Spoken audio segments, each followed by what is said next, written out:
For approximately 1/4000th of a second, a golf ball undergoes violent compression and decompression against the club face. This micro-interval determines the physics of the entire flight.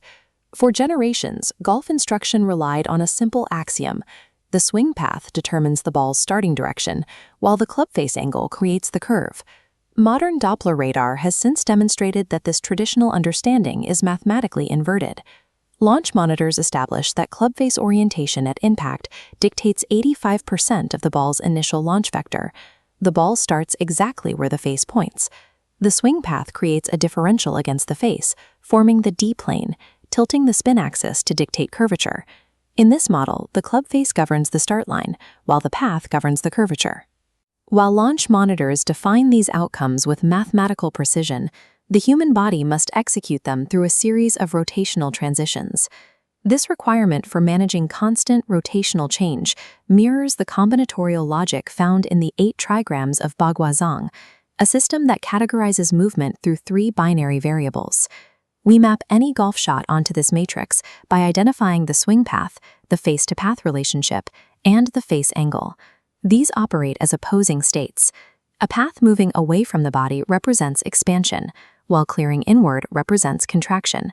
Shaping a shot is the process of navigating the transitions between these states of expansion and contraction in real time. High-level ball striking coordinates these competing kinetic forces to achieve a specific launch window.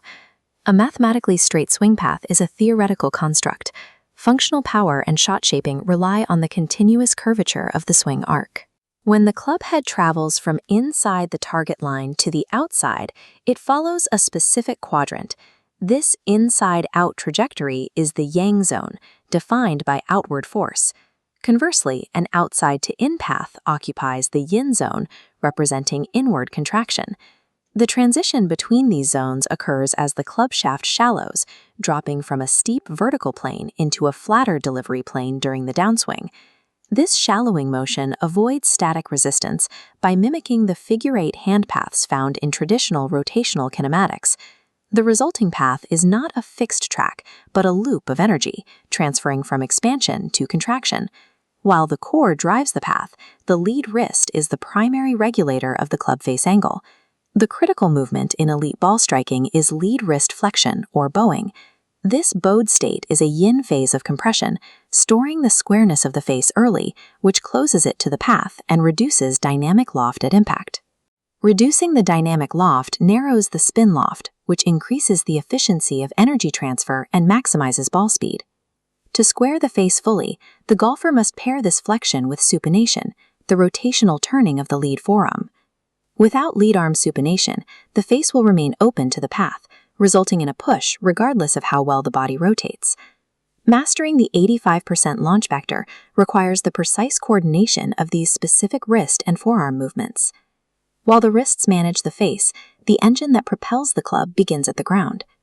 Power is generated through segmented rotation, stretching the core as the pelvis and thorax rotate at different speeds.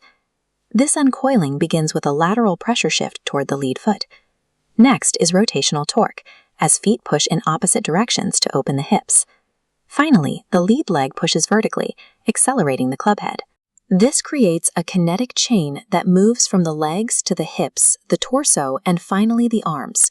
Rotational power is the result of ground force directed through a segmented core and outward into the club head. These mechanics are best observed in the 2 shot shapes utilized by professional players, the baby draw and the power fade.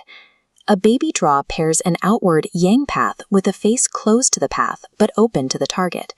A power fade pairs an inward yin path with a face open to the path but closed to the target. Both shapes provide stability by using the face and path to create opposing forces, bringing the ball back toward the center. Intentional shot shaping is the result of calibrating the differential between these 2 variables. Because ball flight follows the 85% rule, a golfer can use any shot as an objective diagnostic tool for their own mechanics. A 2-question framework identifies the mechanical cause behind any flight. Question 1. Where did the balls start? This reveals the club face state. Question 2. Which way did it curve? This reveals the relationship between face and swing path.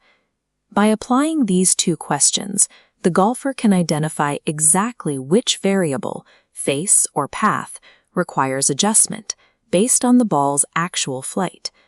This logic explains common errors.